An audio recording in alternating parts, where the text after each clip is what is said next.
G'day, you're listening to Shorewalker On Reports, a podcast about creating better public reports. We talk with experts about how to create these documents that explain complex issues to a wide audience. You may be in government, in a non-government organisation, or in a business, but if you create public reports, this podcast may be for you. The podcast comes from Australian editorial consulting firm Shorewalker DMS, which helps organisations to make reports better. In this episode of Shorewalker On Reports, we're hearing from a world-renowned thinker, Professor Deirdre McCloskey. Professor McCloskey thinks and writes about economics and English and communication and philosophy and history and classics. And if that seems a broad range, try this. She's been a professor in each of those 6 disciplines at universities in the United States and the Netherlands. She's also a distinguished scholar at the Cato Institute in the US, which is where she was when we had this conversation.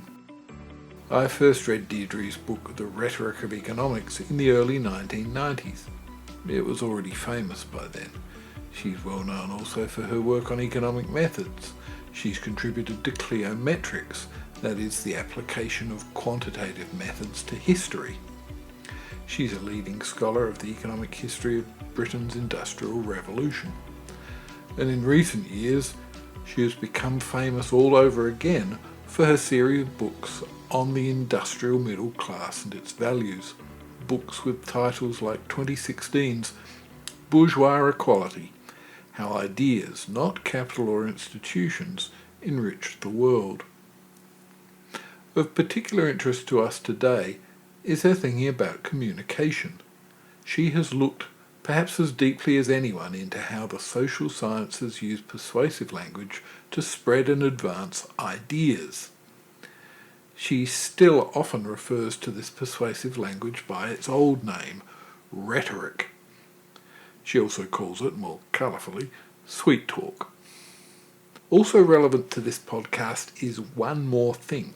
Deirdre McCloskey is widely regarded as one of the great stylists of economics writing. She's written a classic book about this too, almost inevitably. It's titled Economical Writing, 35 Rules for Clear and Persuasive Prose.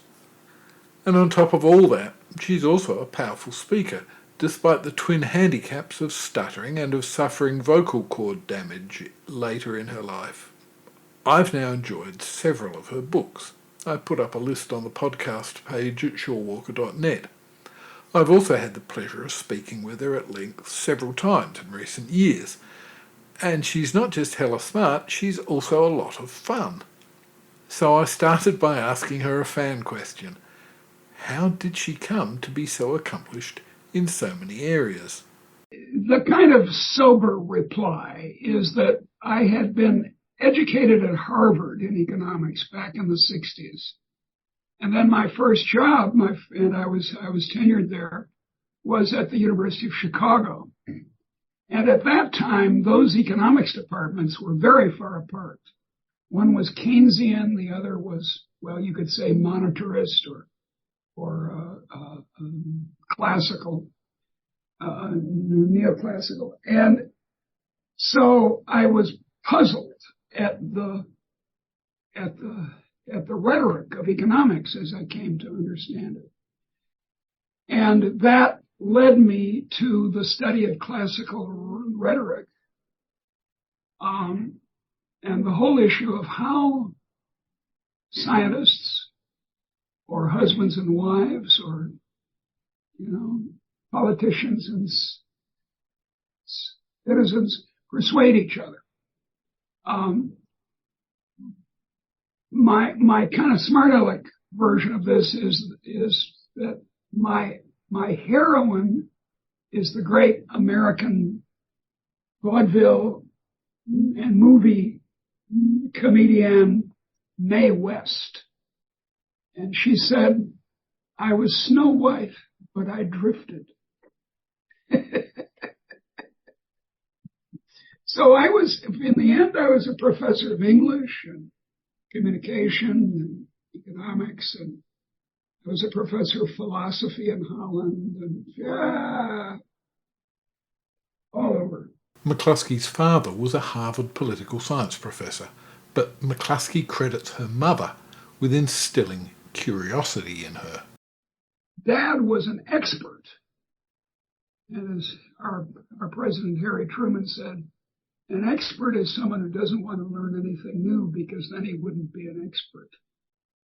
Whereas my mom was always, she was oddly, she denied it all her life. I kept saying it to her.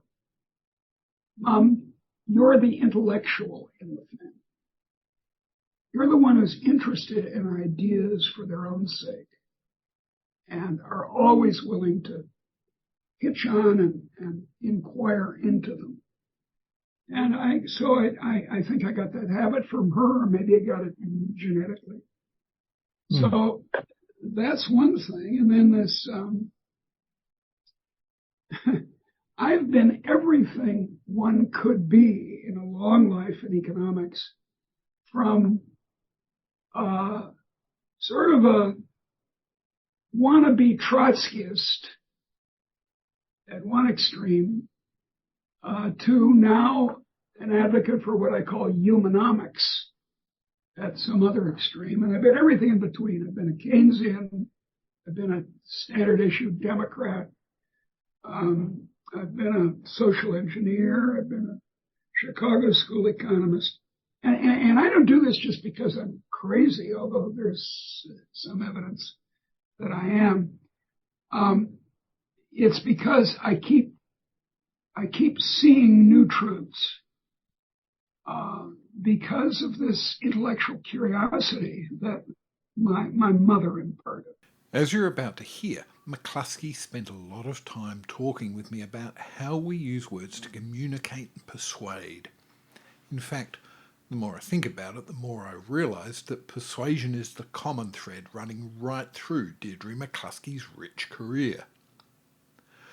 McCloskey's core contention about persuasion is this: the most important job of an economist, or a physicist, or a doctor, or almost anyone in any sort of thinking job, is to perform rhetoric.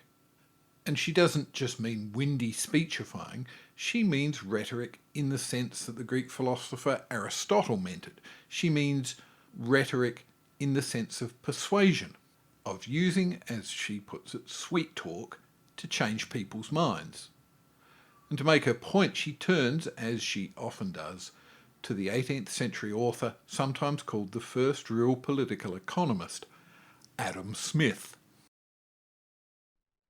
His first job was to teach 14-year-old Scottish schoolboys writing. That was his first academic job. He was a teacher of composition. And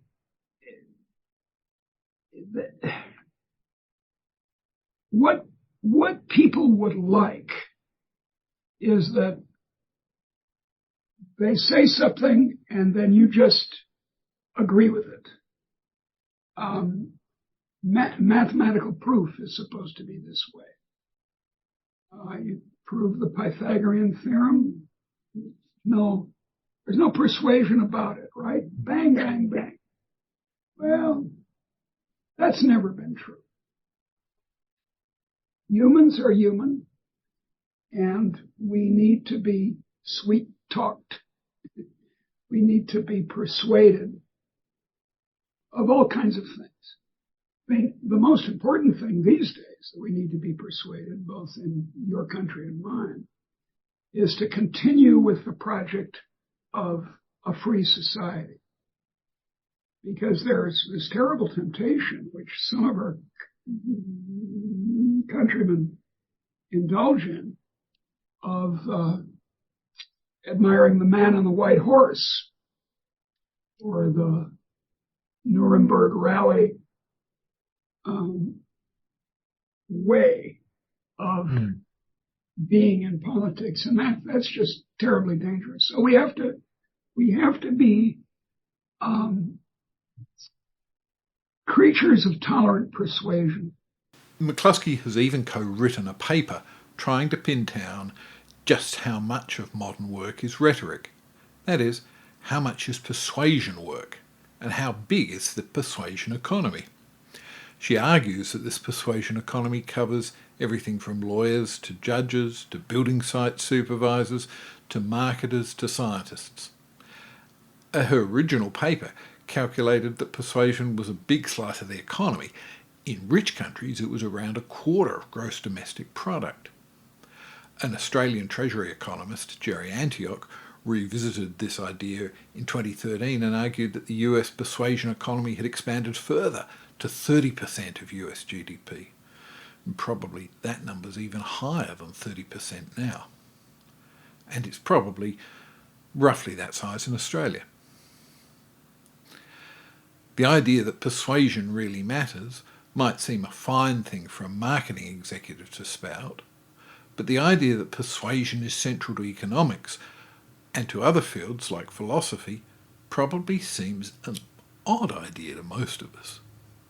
The model we usually adopt shows persuasion as a sort of add-on. It's generally assumed that we figure out how we want to say something after we've figured out what it is that we want to say to people. So, you figure things out in your head, you write up your conclusion, and then you pass those words along to a communications team, and then the communications team changes those words as needed for the audience, and then the audience extracts those thoughts and feelings that were injected by the authors in the first place, and this is called the conduit metaphor. But McCloskey points out that among communications academics, almost no one thinks of communications as just a conduit. In departments of communication, when we professors of communication are making fun of the naive view of what communication is, we call it the conduit theory. So it's like you remember in the old-fashioned department stores that have those air tubes, and they would send the receipt to the main office and then send it back. And that's not really how communication operates. So, put aside the conduit metaphor. Here's a more traditional but long-lived concept. In the long term at least, we win or we lose the battle to persuade, at least partly through ideas. Persuading with ideas has two main strands. The first strand is this: how inherently well-suited is an idea to actually solve our problem? The second strand is not separate from the first really, but intertwined with it. How well can an idea be used to persuade people to take it up? These two qualities, problem-solving ability and appeal to an audience, these two qualities might be thought of as separate, and they might be labelled substance and style, respectively. But that doesn't quite get at what's really going on. Clearly, better ideas are inherently worth defending. By definition, better ideas will produce greater and more lasting advantage for those who can grasp and use them. But better ideas are also generally easier to defend. There's a greater chance that you can find persuasive arguments for them. Good ideas make persuasion easier. And we can see feedback working in the other direction too. The job of persuading makes ideas stronger. That is, in refining your persuasive language, where your ideas are weak and where they need strengthening. Writing and speaking your ideas tells you which strands of your argument you should use aggressively and which you should re-examine and reformulate and investigate further and perhaps even discard. None of this will come as a surprise to those who understand the history of the sciences. From astrophysics to gastroenterology, the hard sciences establish the strength of ideas through a huge web of discussions between people. Scientists try to persuade each other. And to do that persuasion, they mix data and interpretation with the techniques of persuasion in speech and writing. Deirdre McCloskey points to two of the most famous examples of persuasion in science. These are two of the discoveries which have best withstood the passage of time relatively unchanged. Isaac Newton's 1687 book, Principia Mathematica, that set out the laws of motion and gravitation. And James Watson and Francis Crick in 1953 wrote a report in Nature titled A Structure for Deoxyribose Nucleic Acid and established the architecture of DNA, essentially the underlying structure of life. So, several studies of Watson and Crick's famous 1953 paper have argued that it was carefully designed to persuade, using rhetorical techniques such as voice and narrative and irony, and a few others with names like ethos, kairos, and stasis, taken from the Greek. The Greeks took these ideas much more seriously than we do today in some ways. And as McCloskey points out, Isaac Newton chose a particular course to persuade the scientific community of his ideas about motion and gravity. His persuasive strategy included expressing his ideas with less sophisticated mathematics than was actually possible. He himself had just invented calculus, but he intentionally kept it out of his masterwork, Principia Mathematica. Newton, in the Principia Mathematica, purposely expressed all his proofs in geometry, even though he had secretly invented calculus. When there were much simpler proofs of the propositions he was making about celestial mechanics and this, that, and the other thing, with this new invention, he and Leibniz.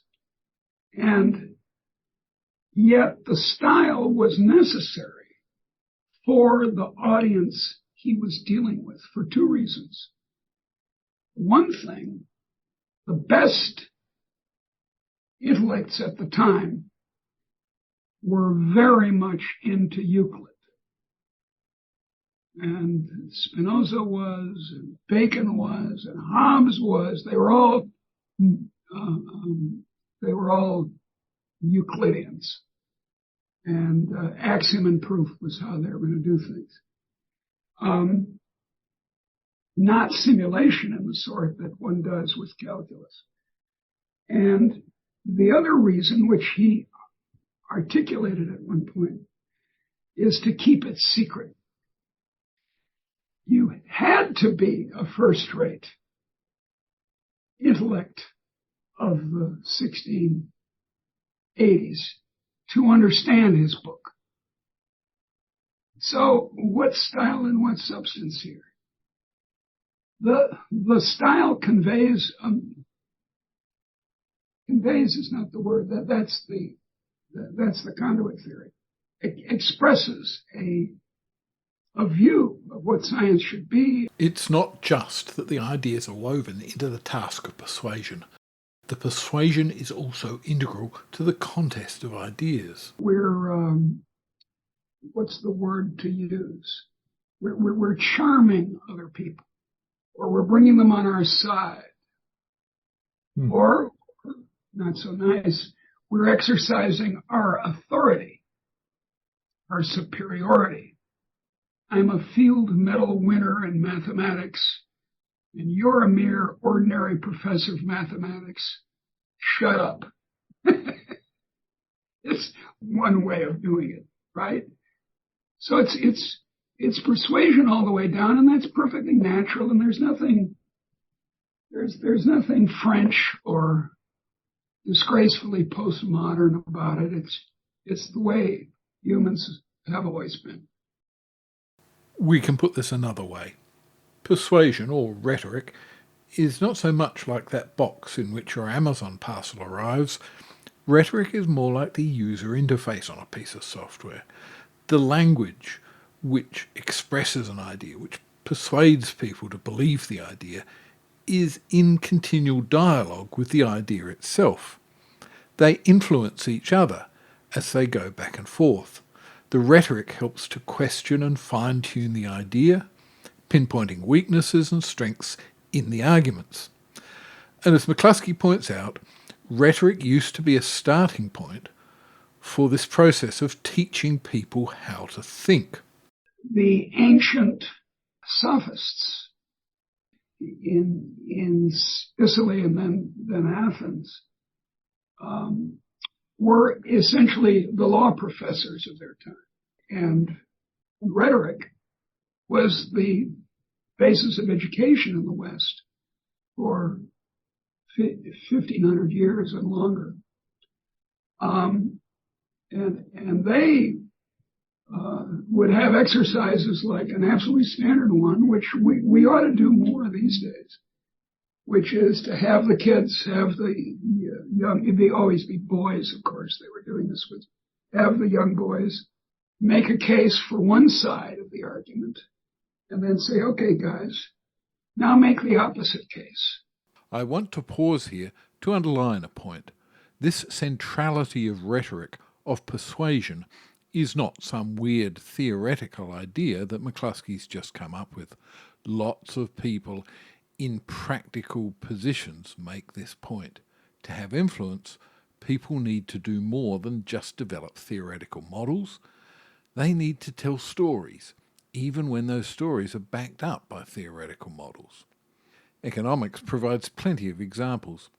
Here's one from Ken Henry, a former Australian Treasury head and later National Australia Bank chairman. He's talking with podcaster Joe Walker, no relation, about the centrality of storytelling. Actually, my younger brother said to me somewhat unkindly the other day, and he's a mathematician, theoretical physicist, and he said to me somewhat unkindly, he said, and yet it's true, he said, is economics really anything more than storytelling? Well, it's probably not. Not really. Storytelling through models. Yeah. Storytelling through models, yeah. It's the model that's going to give you some confidence in the intellectual rigor of the argument. But then you have to convert that formalized model into something which is a really compelling story, a story that grabs people's attention. You can find a link to the full version of that conversation with Ken Henry from Joe Walker's The Jolly Swagman podcast in the show notes at shorewalker.net. And to underline this point that storytelling should matter to economists, here's one of the world's most admired economists, Ed Lima, talking in a UCLA video. My view is that in economics we need to create a culture that explicitly expresses our lack of knowledge, and it allow people to say, that question's an interesting question, but frankly it's beyond the realm of economics in its current state actually to answer. You never find that kind of statement being made. I think it would be better if we added humility to the enterprise and recognize that what we do is patterns and stories. We're seeking patterns in the data sets that we look for, that we're examining, and we're telling stories about that. That's how we're creating knowledge. So, it's not just McCloskey who's emphasising the importance of telling stories that make a point. It's people like Ken Henry and Ed Lima as well. We should probably accept that people in the sciences are telling stories a lot of the time, and especially in the social sciences. That's not a put down. In this context, telling stories absolutely does not mean lying. Telling stories means presenting your arguments in a way that people can understand and retell those stories. One repercussion of all this seems to be that people should start intellectual projects with a goal in mind, the goal of telling their stories so that people can understand them. And how do you do that? Well, to start on any written work, it's a good idea to start getting good at writing, or at least comfortable with writing. And that means, well, actually writing. Only writing will let you find out how to write well and to write in ways that persuade people to your arguments. I mean, it's an old cliche of instruction in writing that the best way to learn to write is to write. You want to be a novelist? Well, start writing novels. You know, come on, guy, and apply posterior to chair, find writing implement, write.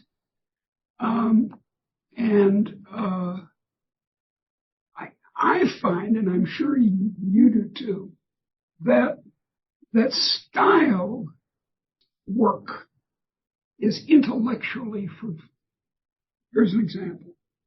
It's an elementary proposition in prose style to express parallel ideas in parallel form.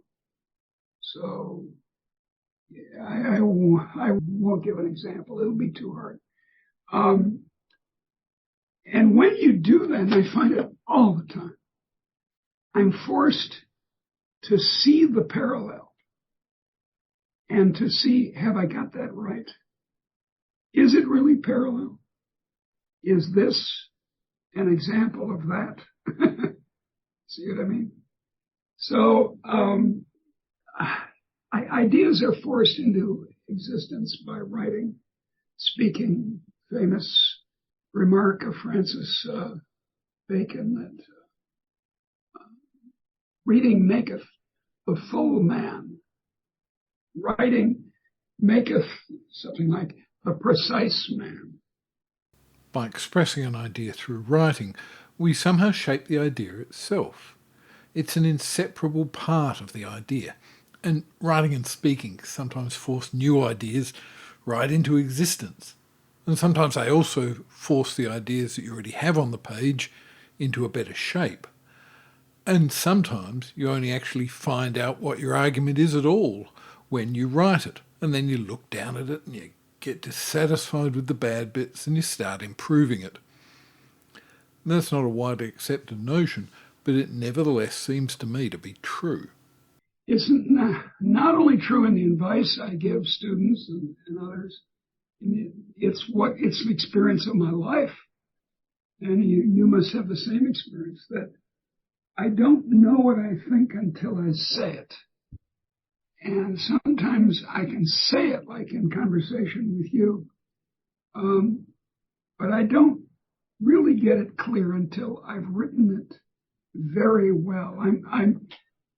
I just finished a book called, I keep changing the title a bit, but I think I call it God's Economics. Public Theology for an Age of Innovism. And it's an attempt to persuade my progressive Anglican, especially Anglican believers, that they don't have to be socialists to be Christians. That's the theme of the book. But I didn't get it clear until a seminar we had last November. And then it suddenly clicked and I started to see it and I could write it down. And as I wrote it, writing is thinking, I think is the simplest way of putting it. Talking is thinking too. If you're honest, if you're just a bullshit artist and you kind of sweep along on the surface. I know lots of intellectuals like that, or scholars, and it's a great tragedy because they don't ask themselves, is what I'm saying actually true? They just say it. So one of the repercussions of that for practical report writing is that you can't do it from the top. You can't look over something and say, we need a report that says this and this and this, and it needs to address that and that and that, and come to this conclusion. You've got to start with some thoughts but you've got to accept that the people who do the work may come out with something different at the end of their process. Yeah, and I don't think most people understand that, because mostly they hear the word report and they remember what they did in high school chemistry, where they would do these phony experiments that everyone knew how they were supposed to come out. And then they would write them up. And, that's not thinking. That's typing. That's a wonderful remark that Ernest Hemingway made about Jack Kerouac. That's not writing, that's typing. And I think that's right. Amy, what is her name? That excellent writer. But anyway, she says the pen is like a miner's pick finding the vein. Amy Dillard. Yeah, that's who it is. And she says this. It's there.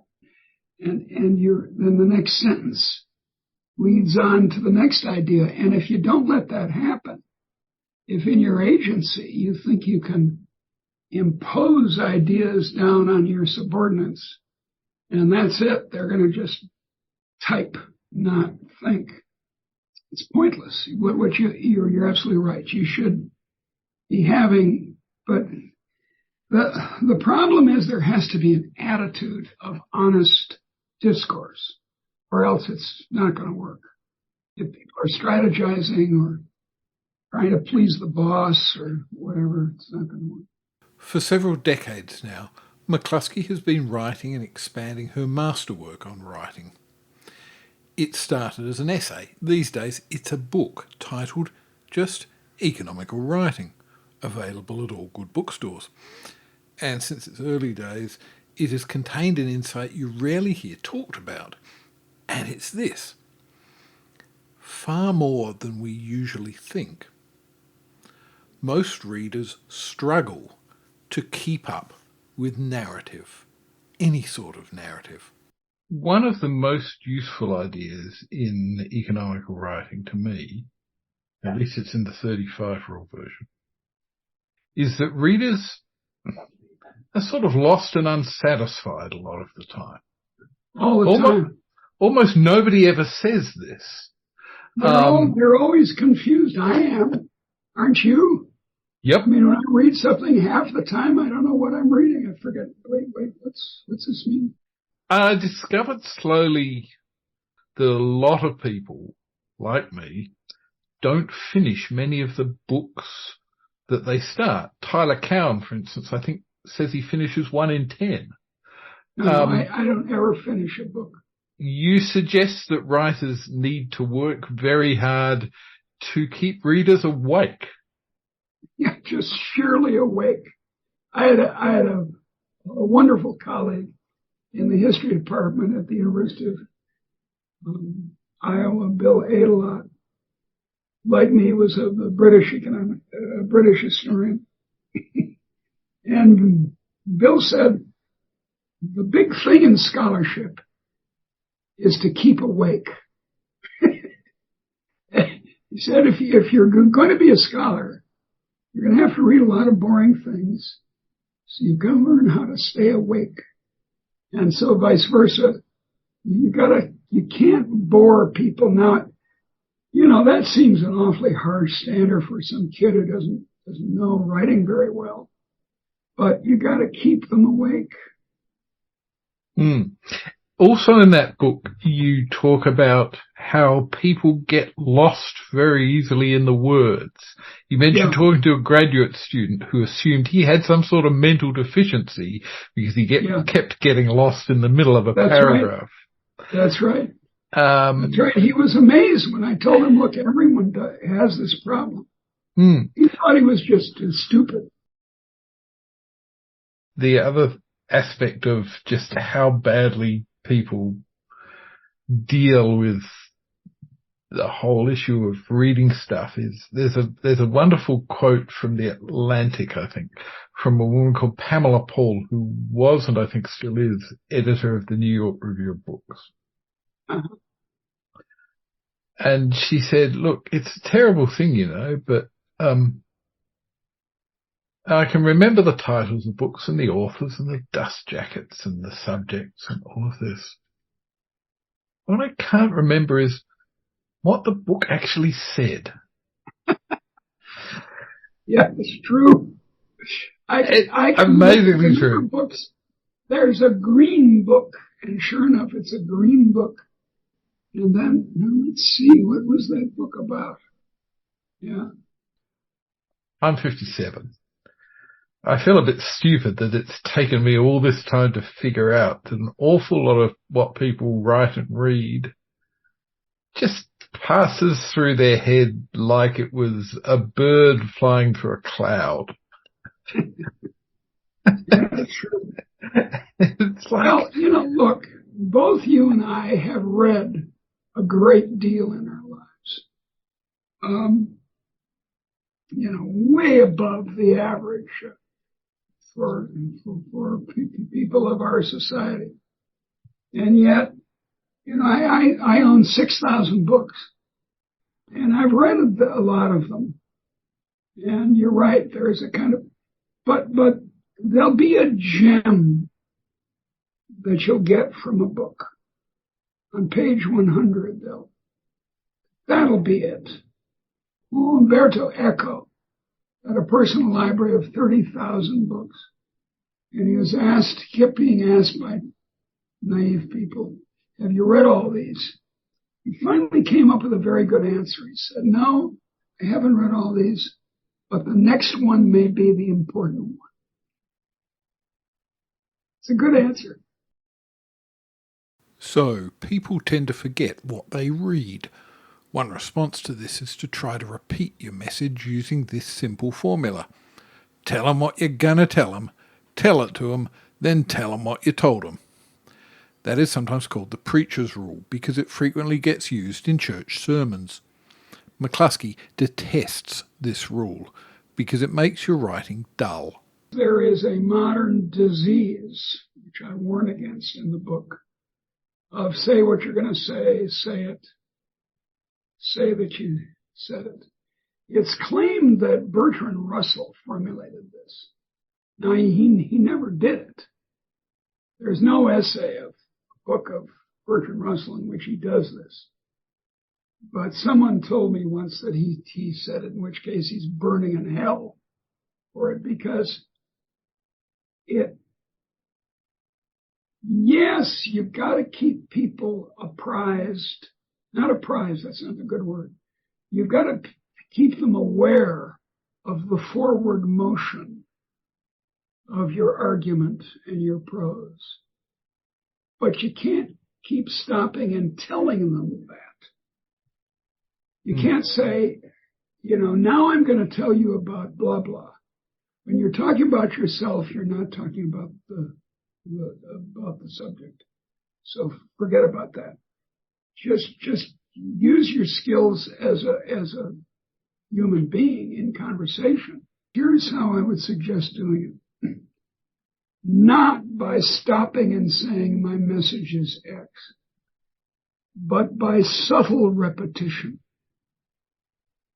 Subtle. And the great advantage of word processing is that you can search your manuscript and find how you use words and phrases. And I've gotten the habit of doing that, especially with books, long pieces. And the only way you're going to achieve any unity is to make sure you're using the same word to say the same thing every time you do it. And that doesn't mean you have to repeat the whole phrase and get monotonous and goes, why is he telling me this again? He already told me that. Shut up. No, don't do that. But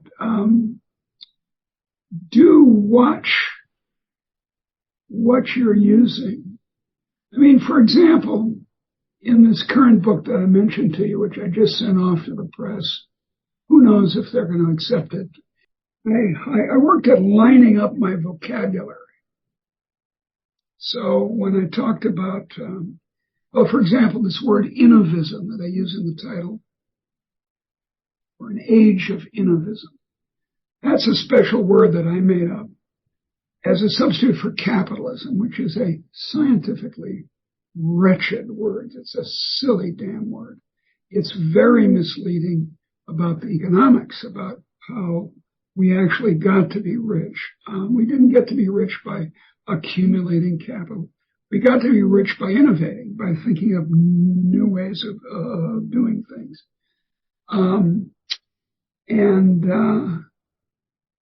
So I made sure that I used the word innovism every time. And then, contrary-wise, I wanted to attack the word capitalism. So every time capitalism occurs in my book, which isn't very often, I thinned it very much and didn't mention it much because I find it disgraceful. But I put scare quotes around it so they know that I don't like this word. All this brings us to a key issue for any report. What are the key messages, those few central messages that we want people to remember when they put the report down? The key messages are what we most want the public to know about a given report or issue. They answer the simple question, what did you find out? And how you answer that question with your key messages will usually make or break your report. But whatever you're writing, your key messages may take a long time to emerge. The quest to find your central message has no simple shortcuts. McCloskey has written 16 books and almost 400 articles, and she still struggles with defining the key messages. And once those key messages do emerge, you need to revise them yet again to make those key messages really clear. I usually don't really get the final message until I've written the book. I mean, so you've got to go back and rework. That's what you have to do. You have to then say, whoops, wait a second.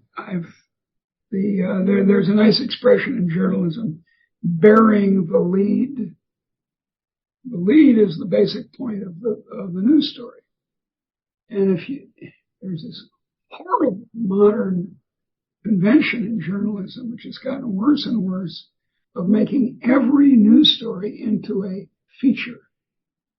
So John was walking down the street and he noticed that there was a dog over to the side. And then finally it develops that there was a fire. Who, what, when, why, how, just go right by the boards. It's so irritating. Whereas in the old days, the lead, bang, it would tell you what the damn point of the story was right away. So you have to find out, what is the lead to your report? What's its one central message? Do you start with the end in mind, or find your answer after sorting through the evidence? I asked McCloskey and found she argues for taking a careful middle course. In the world that I inhabit, the world of reports, there's an argument that says you shouldn't try and do anything too early. You should hold hearings and listen to evidence and weigh all of that up before you start coming to your conclusions. And so it seems to me it's all a rather delicate balance, because trying to do it that way means that you're listening to people sort of in a vacuum. You don't know what your story is, and you therefore don't know what they're contributing to it. That's exactly right. That's the problem. If you don't have a hypothesis, you can put it in terms of this rather foolish notion of the method of science, then you don't know what questions to ask.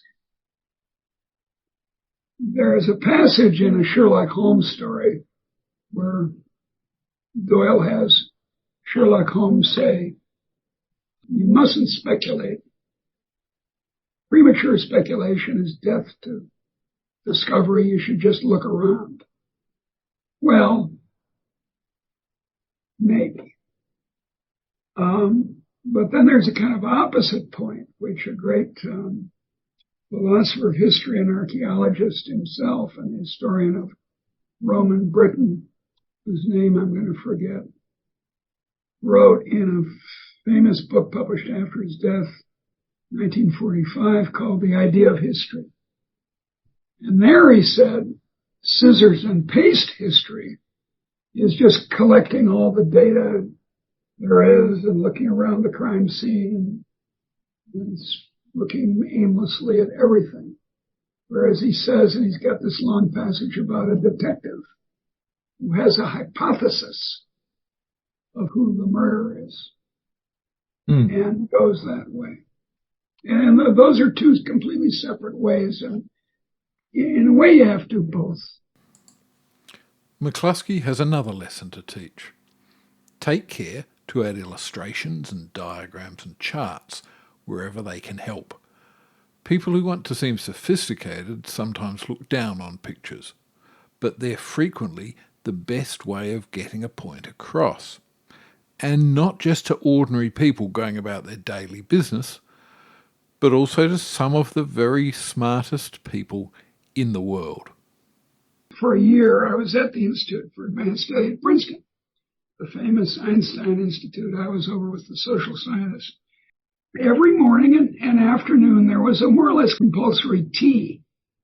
You had to go and have tea and cookies with the other fellows. And what I was very amused to see that most of the fellows at the Institute are mathematicians. And I could see the mathematicians talking to each other by drawing little diagrams on their palm. I found that very amusing. These are very high-level mathematicians, and they were making, now see, it goes up and then it goes down. They're making very simple points. We should end by looking just briefly at the deep-down problem we're grappling with whenever we try to persuade people of a case. Professor Deirdre McCloskey makes this point with typical force.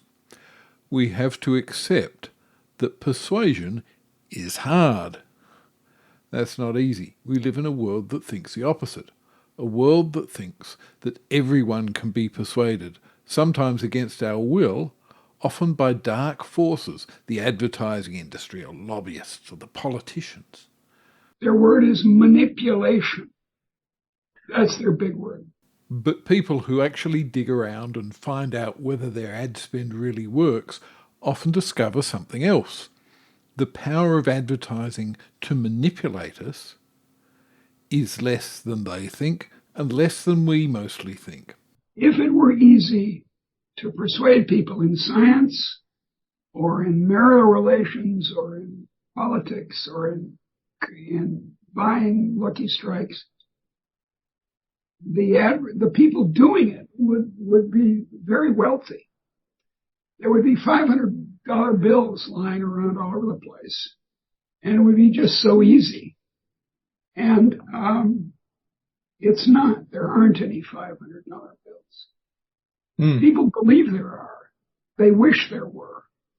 And then they develop conspiracy theories about how the terrible advertisers are, you remember that old film, The Invasion of the Body Snatchers?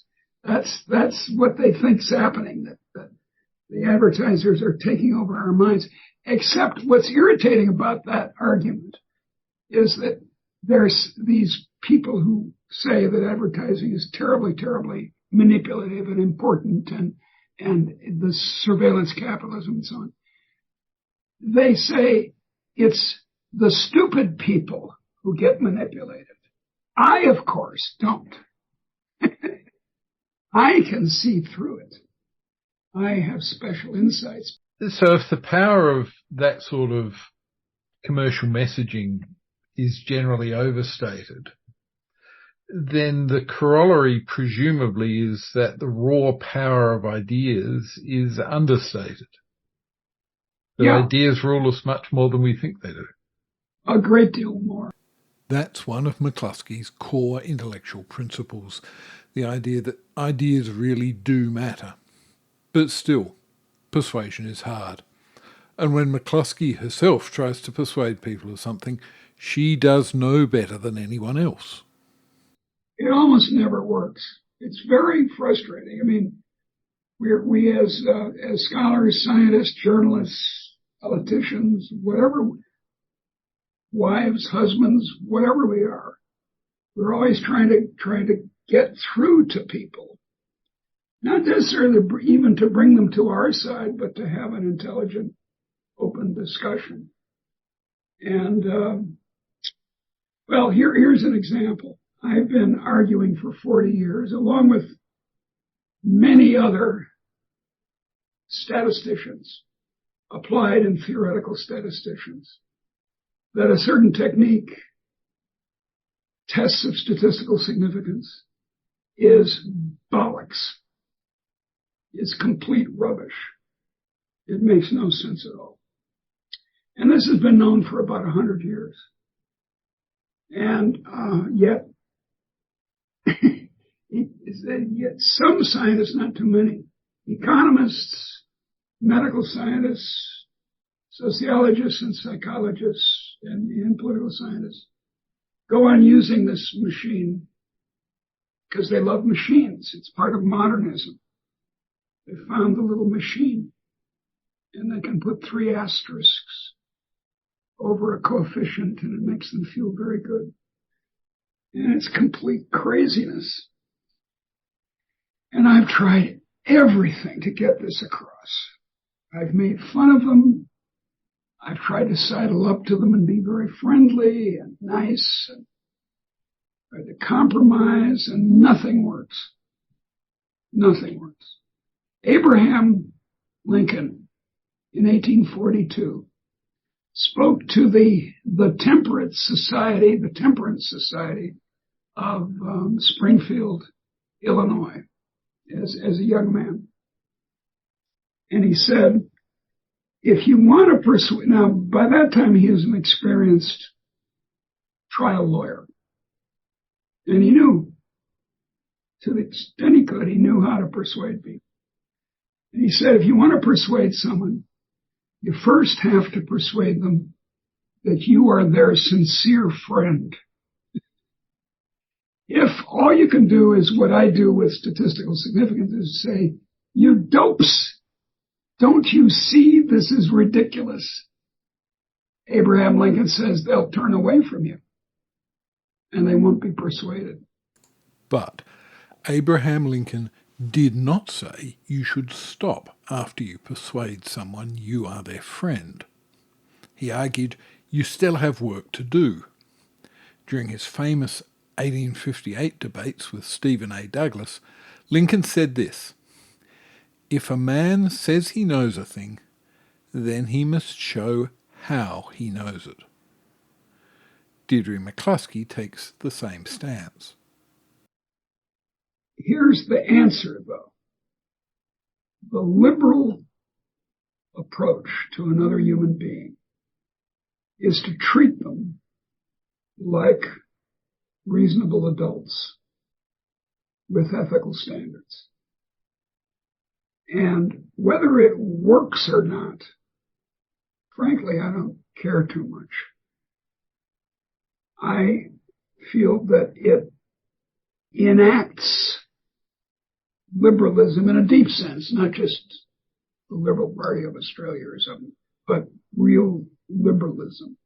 The great ethical, political turn made us who we are, made us the egalitarians that Australians are, more than Americans, of course, and made us